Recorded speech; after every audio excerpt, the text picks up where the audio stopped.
Hello everyone and welcome back to Dark Souls 2 Scholar of the First Sin Edition, where we'll be exploring the rest of possibly Elamlois. I don't know if I'll finish it all this time. There's some nasty encounters still left.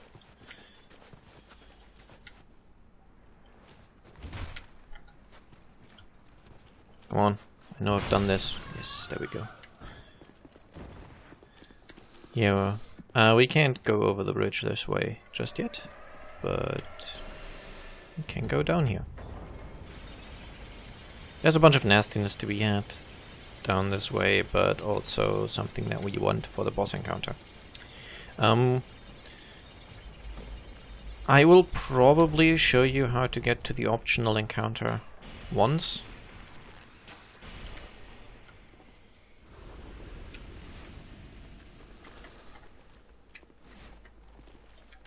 And I'll attempt it since I'll be there, but...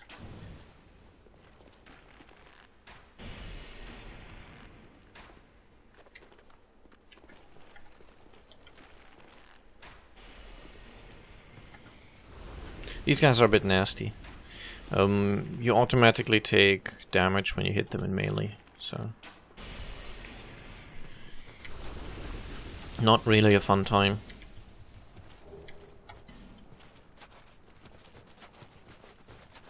I won't be able to avoid it for all of them, but at least some.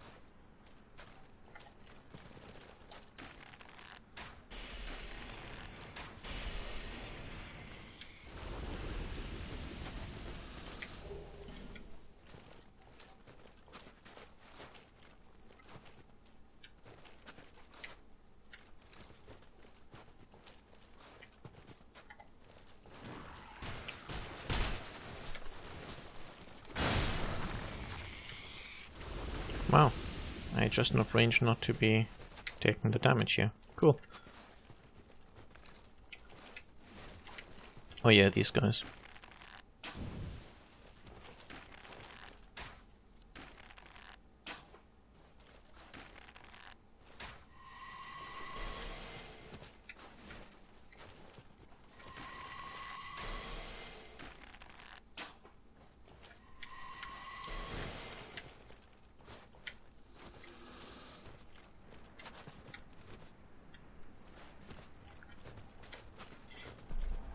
And there's Hexa Nikolai.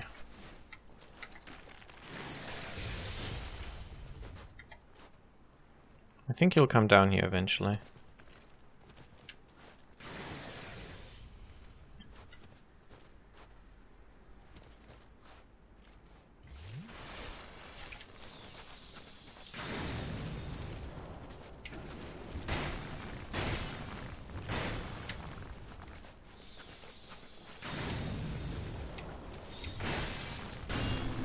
Now I may have just made this encounter look quite easy. It's not as easy as it just looked, okay?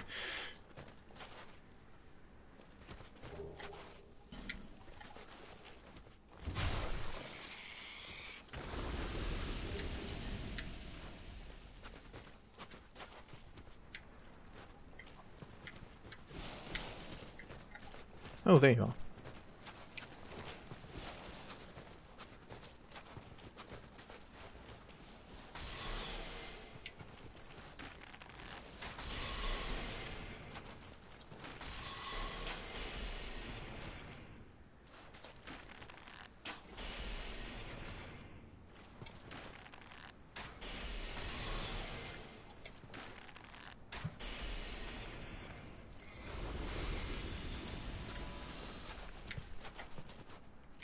There's a few more of these guys around, but right now here's a porcupine. I don't know what the actual names are, but I just think of them as frozen porcupines.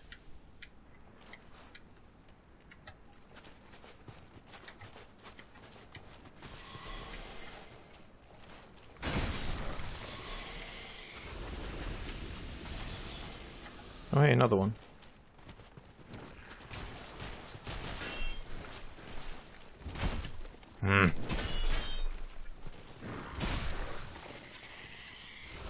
See what I mean? Unless I'm at pretty much the maximum range of my weapon, I do take damage when dealing with them.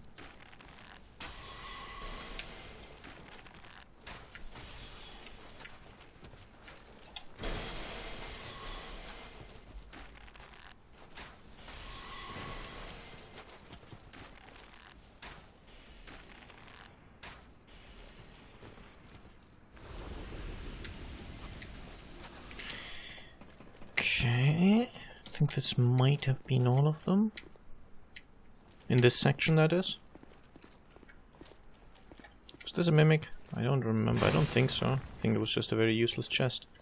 And the positioning of this chest is strange. I don't know. Yeah, 3 bolt stones at this point of the game. That's meaningless. I would have expected the chest to be more hidden away, but I guess 3 bolt stones isn't really that important. And I believe somewhere this way there's a bonfire.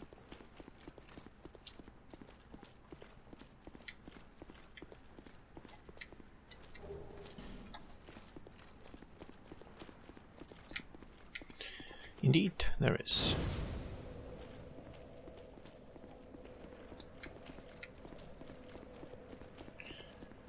Okay. Now let's go through here. There's another quite fun NPC in this area that's fun. This guy. He's meant to betray you, basically. As you can see, he's now running away. He is an enemy, but you're supposed to think he's an ally. And eventually he'll try to basically betray you and backstab you, but you can actually give him a backstab in advance. I think he just heals himself up, though.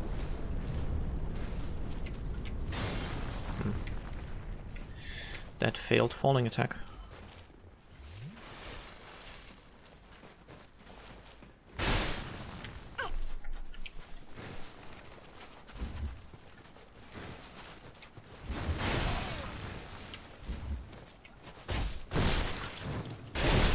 So we are in agreement that it should have been a backstab, right?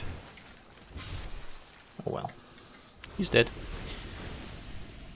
And this is just another one of those things that I quite enjoy. It's just...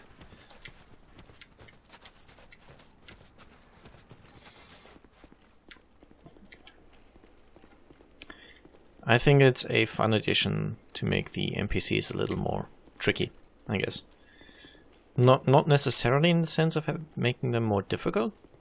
I know that's what tricky usually means. Don't tell me, but also in the sense of just giving them more tricks. Oh yeah, and by the way, here we fight the white. Oh wow! Accidentally hit the wrong arrow key. I meant to change my equipped item.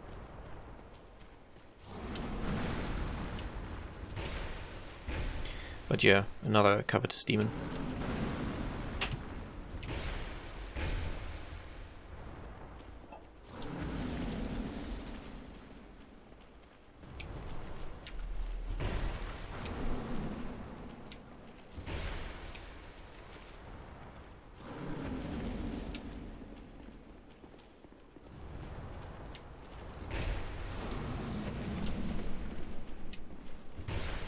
Only this one's white. I don't quite know why, but hey, it is.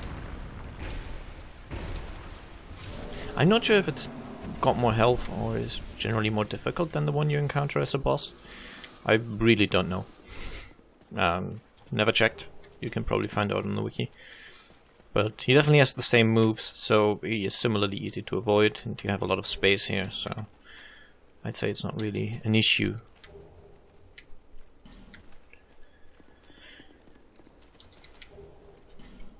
Actually, let's check out what the ring does that you get from him. Ivory Warrior Ring. Attacks greatly reduce enemy stamina. Okay. Not sure if that's really any good. It sounds more like a PvP thing, but I might be wrong. Oh, porcupines, I forgot. Ah! What am I doing? Game. Wow. I forgot those guys, and consequently I died. Wow. What broke my neck here is that there's a feature that had actually been requested, I think, or people really like it, but still not fully used to it. You know how when you attack and you hold the directional key, you can kind of change the direction of your attack? Yeah, that's what I did, but I didn't mean to. I just meant to attack and already held the directional key, so that after the attack I would be able to move very quickly, but it just, well, made me...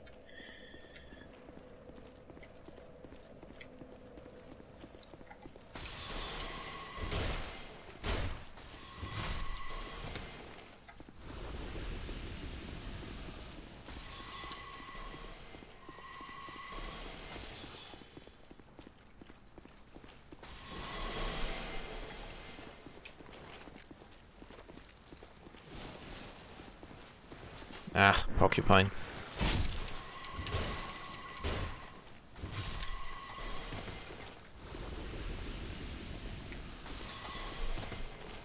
These guys do almost no damage. Wait. I just saw a drinking animation. And nothing happened. Wow.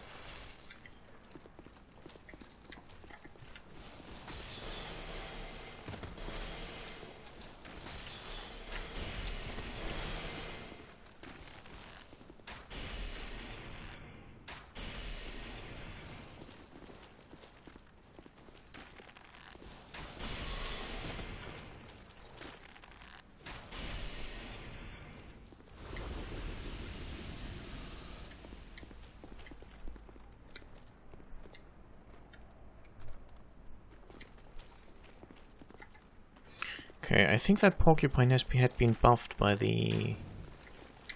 I don't know... sorceress? No, don't know what to call them, but... you could see it had a sort of... aura around it. I think that might have been a buff.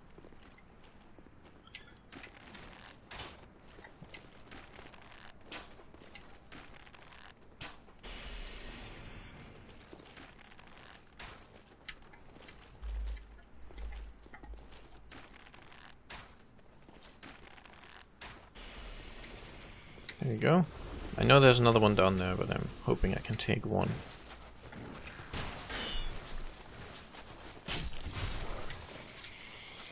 But yeah, I think you don't automatically take damage when you attack it. You automatically take damage when you're close to it, which would be similarly annoying. But I think it's closer to the truth.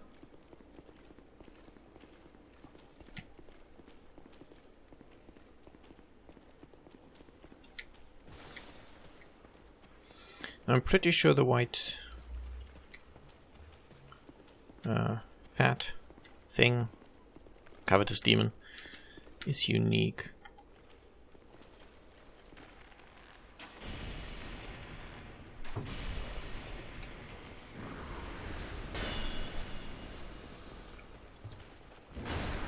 Okay, there we go. I just didn't know to expect these guys here, and then they really caught me by surprise. And while having them at two sides at once, not exactly easy to deal with, I think. Oh well.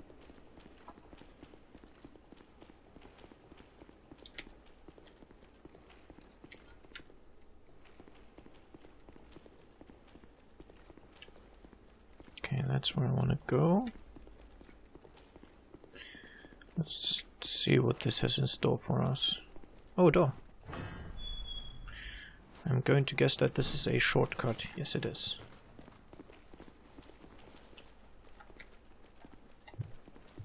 Good.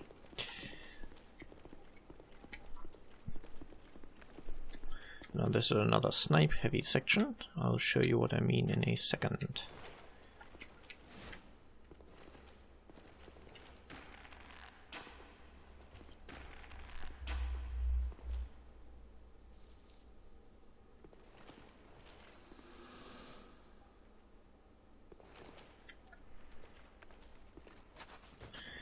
Okay, we want this porcupine to come to us.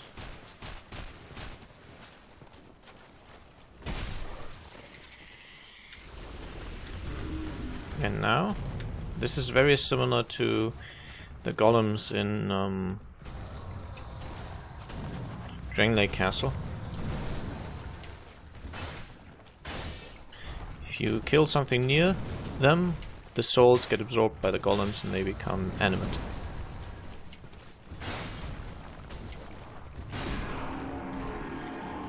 I think what he did there was a grab attack, but I've never been hit by it, so I cannot tell you if it's a really bad or a irrelevant grab attack.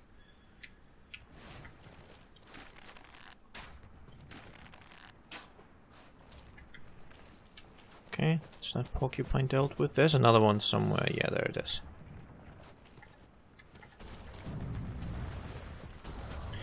Luckily the porcupine is a lot faster than the golem.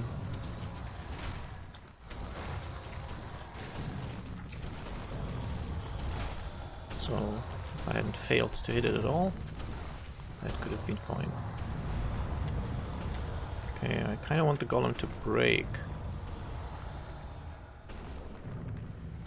Because I want the porcupine to die first.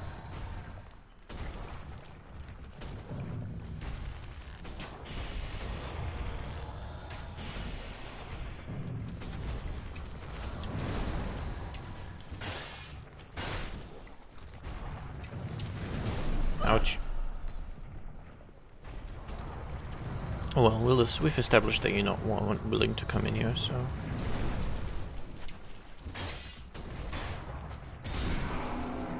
Ouch. That was a bit painful. Okay, let's try to kill a porcupine next to this.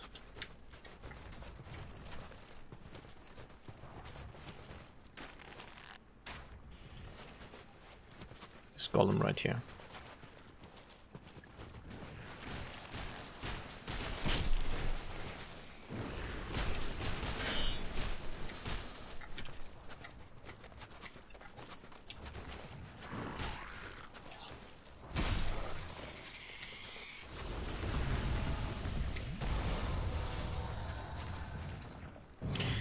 Did not know there was a third one there.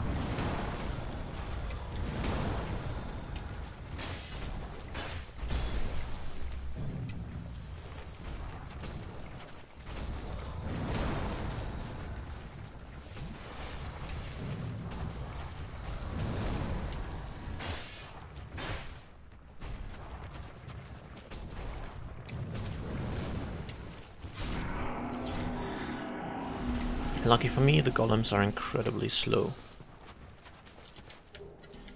And we get 5 charcoal pine resin, that's kinda nice. Especially because I think a lot of enemies in this area are weak to fire.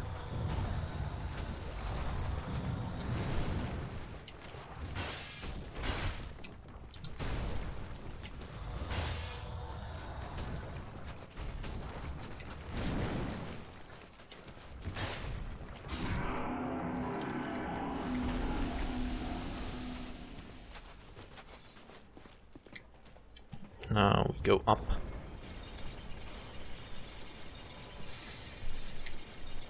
I probably do the last boss encounter in the next episode as a kind of finale, and then maybe I'll show you the optional double cat encounter. Maybe not. Yeah, no promises on that. Okay. Don't want to go back there, we want to go up here.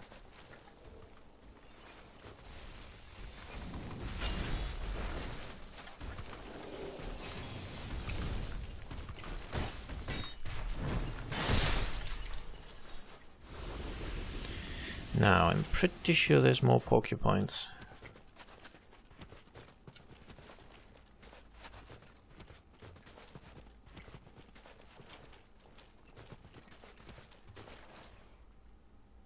Yeah, I knew it.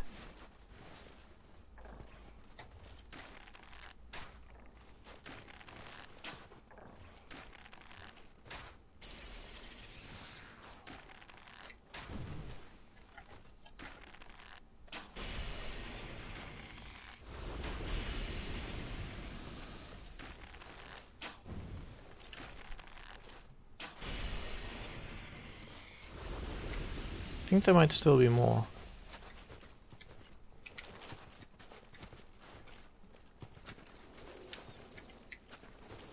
check around the corner. Nope, you are porcupines.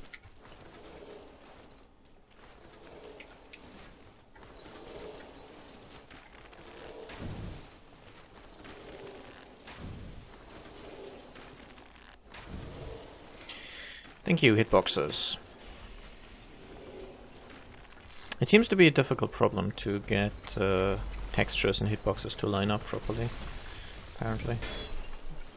A lot of games seem to kind of struggle with it.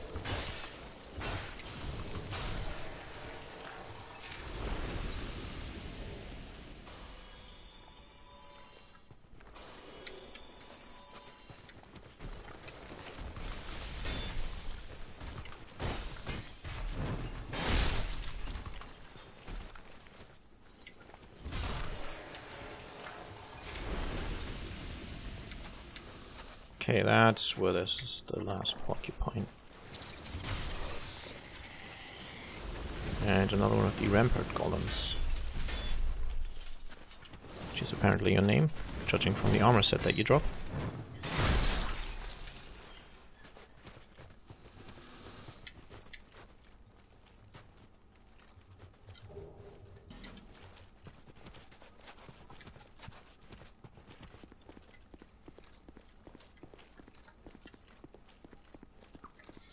And up here, can open this gate. And here we have one of the knights of Elam Lois.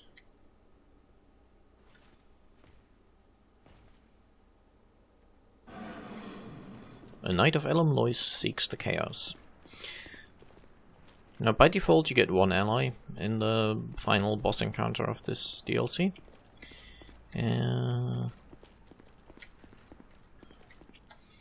And every Elam Lois thing that you free gives you an additional one. I think you can have up to 4. Or maybe even 5? I'm not sure anymore. Now I'm pretty sure somewhere here there was a... Ah, yeah, here. Attack the snowball.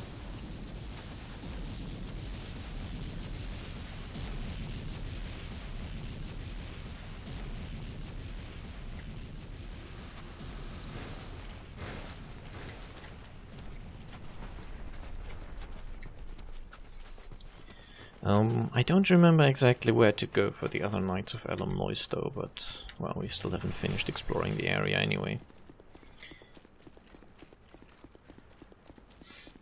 And this conveniently enough kills the enemies here and allows you to go back over the bridge. Staff, I don't think it's a very good one, life gems and cracked red eye orbs.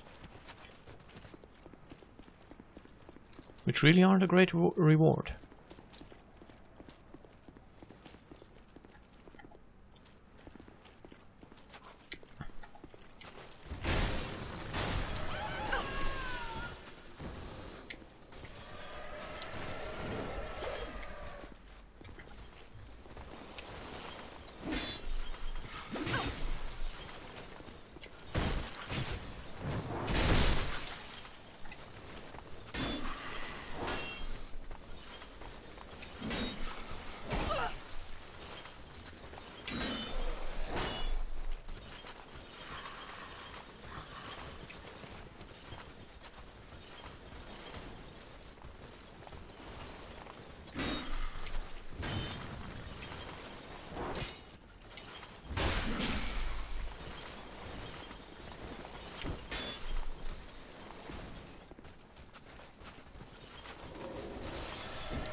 Okay, coming back here with all the enemies still alive is not fun, because you have to run quite the gauntlet.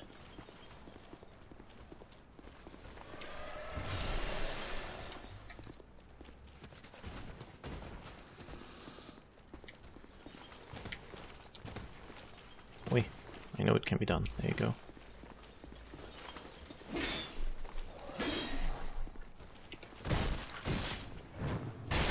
Okay, no idea how that was a backstab, but not going to complain.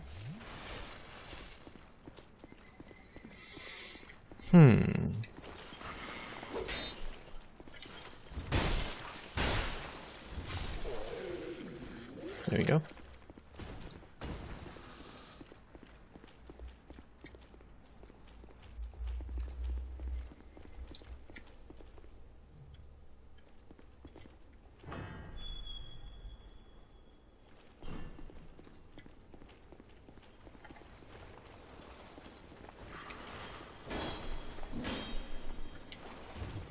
Oh damn, forgot about that lady. Oh well.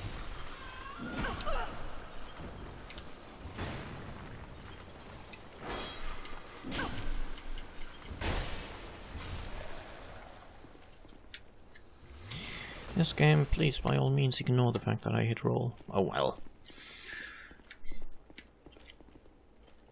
I'm alive, I seem to be fine. Oh hey, you.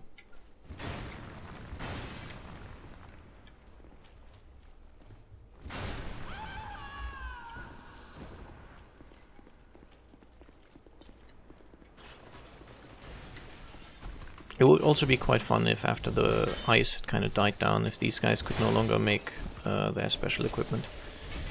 That would be cool. But again, even as they are, I quite like I quite enjoy the idea of these enemies and how they work. I don't think any of these are mimics, but I'm just going to be sure. Problem is, it costs you a lot of durability to try those on chests. Because you basically hit the ground and that costs durability. Quite a bit, actually. Divine Blessings, meh.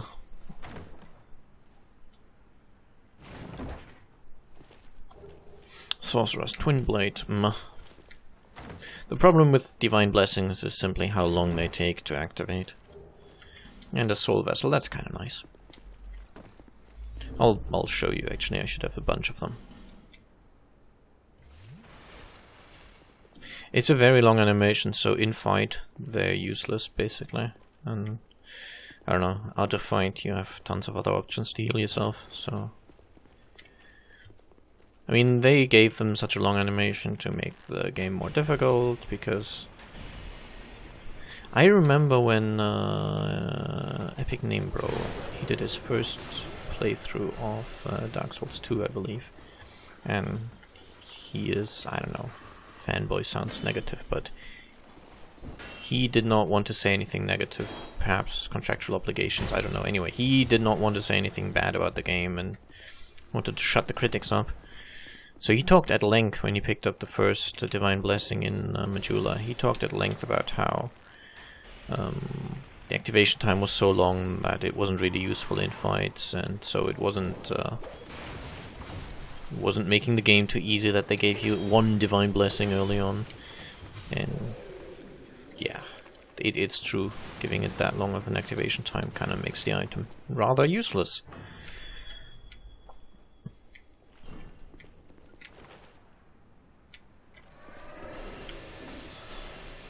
I know you also spoke about how Majula was, at first he thought it was too cheerful, but because it was a setting sun it totally worked for him now, and I don't see how that makes any difference, but fair enough, fair enough. Don't mean to hate on YouTubers which are far more successful than me. Not that I care terribly much, but the point remains.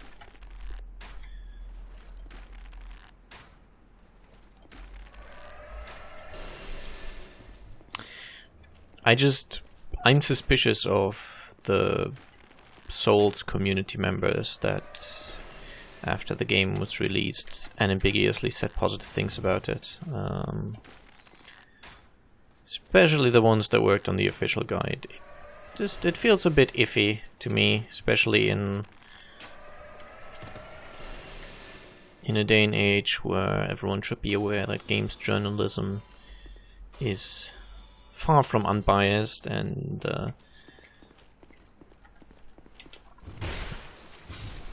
the game developers and publishers have long ago worked out that YouTubes and Let's Plays are just as much an important part of marketing as anything else. So I'd say in the early days of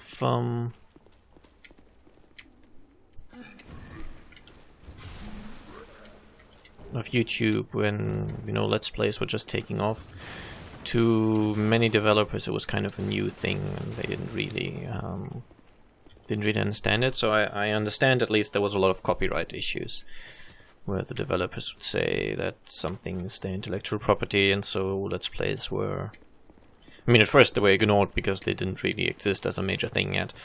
And then there was a phase where I seem to recall a lot of copyright issues were cropping up, where the developers didn't want Let's Plays really. And then there came a time, which is kind of the time when I started Let's Playing, where developers noticed that Let's Plays were good for them. But since they still didn't know really what to do with them, they just kind of let them happen because, well, it's a positive effect. I mean, people see the game, and watching a Let's Play very, very often makes people want to play that game. Really super secret hidden passage here.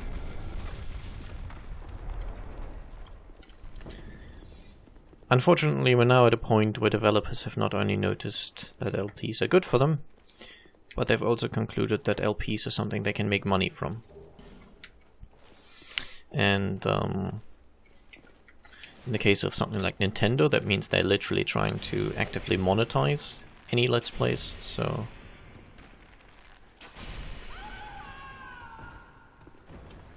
They're trying to say, you know, yeah, Let's Plays are cool, now please, we want a portion of the income from Let's Players. Which is, I don't know, I guess typically of a Japanese company. Apparently they don't really regard innovation as something positive, which I heard from someone who's a great fan of Japan, so I'm inclined to think he wouldn't just make something like that up. So at least he probably thinks it's true. I mean, I've never been to Japan, I don't know, but yeah, Nintendo have tried to monetize Let's Plays.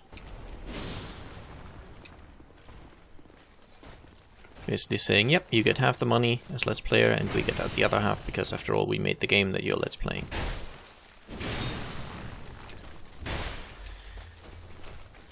I mean, I can see where they're coming from, but I don't think it's particularly smart.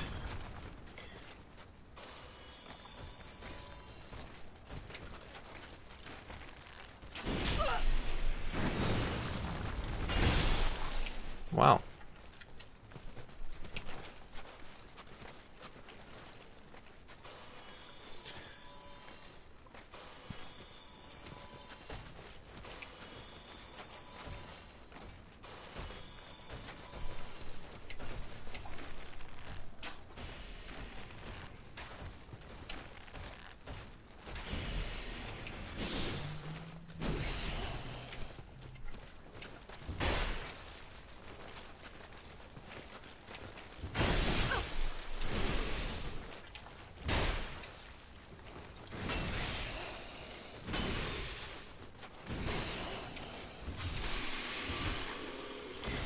And other developers have simply started paying Let's Players to give positive opinions about their games. I think the most noticeable example that's come to the public attention is something in regards to, I think, Xbox One games, where Let's Players were being literally paid money to say positive things about the Xbone release titles. I don't know if he can come up here. If he can, I will have to hop down.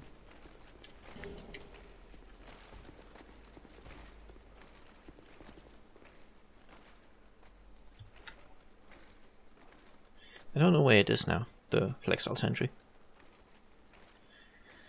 And yeah. Now I know in light of stuff like Gamergate and such, people have become somewhat more aware of these issues, but quite frankly, if it took Gamergate to get you to realize that gaming journalism was not exactly unbiased, then your issues probably run a little deeper. Because anyone with any understanding could have told you well before that whole thing blew up, which really was ridiculous.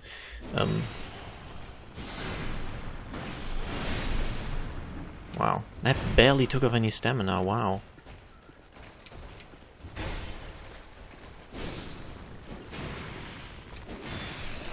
Honestly, dodge rolling through that whirling attack would have cost me far more. Wow. Anyway, yeah, Microsoft may be the only ones who kind of were called out or found out about, but I mean, it's obvious that other companies do it as well. Oh, I think you're dead. Yeah, you're just a corpse. And here we get the Garrison Ward key. I'll show you what that opens in a bit, I think. Yeah, I'm running out of time for this episode, but I guess I can stretch it out a little.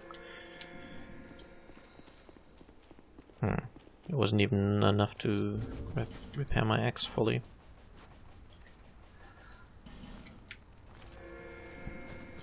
Yeah, that's better. Anyway, point is, obviously game companies all do it. I've seen emails that independent developers have gotten from big YouTubers telling them that for $20,000 they will make a positive review of their game. So, thing is, Let's Plays are no longer really being hindered by the developers, but they're being supported in a certain direction, which to my mind is just as bad. Or one of the reasons I liked, or I got into Let's Plays in the first place, was that they allowed you to get a somewhat unbiased opinion of a game. Because Let's Players usually would say positive and negative things about games. And now with the knowledge that, well, the companies have worked out that Let's Plays are kind of a thing, I feel that any YouTuber who's making money from his projects is now automatically under more scrutiny from me. When I watch them, I no longer just take what they say for their opinion. There's always that hint of, well, it might be their opinion, or it might be an opinion that they're just getting money to have. Making it, well, not really an opinion, I guess, but you get my point. Someone's being paid to make a positive Let's Play of, I don't know, an Xbox One launch title, or a positive review. Then, to my mind, that calls their integrity, quote-unquote, into question. I mean, advertising itself is not immoral. I'm not trying to say that, but it means that the time when the Let's Play was kind of an innocent format where someone would share a game that they love with the world, those days are basically over. It's just become a business thing, which obviously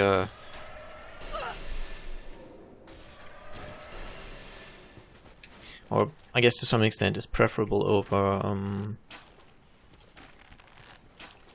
companies shutting them down entirely.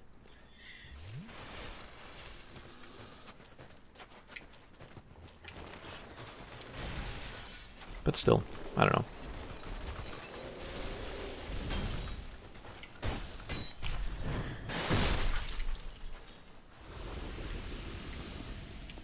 I would have preferred if kind of Let's Play stay,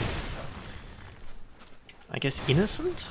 Well, that's a bad word for it, but you know, not tainted by capitalism, which makes me sound really communist, but I think you get my point. It's become just another business, and I don't know, wait, this doesn't open from this side. If it's just another business, then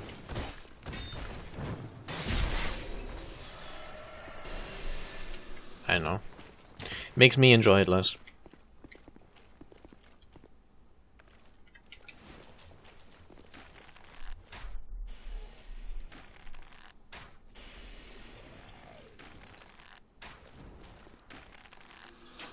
Remember how last time I was struggling with these guys?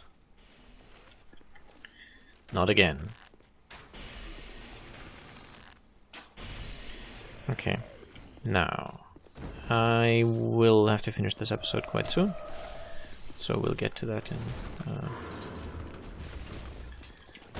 yeah, we'll finish the DLC next episode, I think, and then it'll be the end of the LP as well, actually. I might do bonus episodes at some point to deal with the remaining bit of DLC 2, but at the moment I don't feel like it. Now what you can do is you can hop into this coffin and roll down it. I really don't want to show it because it's a tedious area. I'll just talk about it next episode though. So I hope you enjoyed this episode, and I'll see you again soon. Bye bye.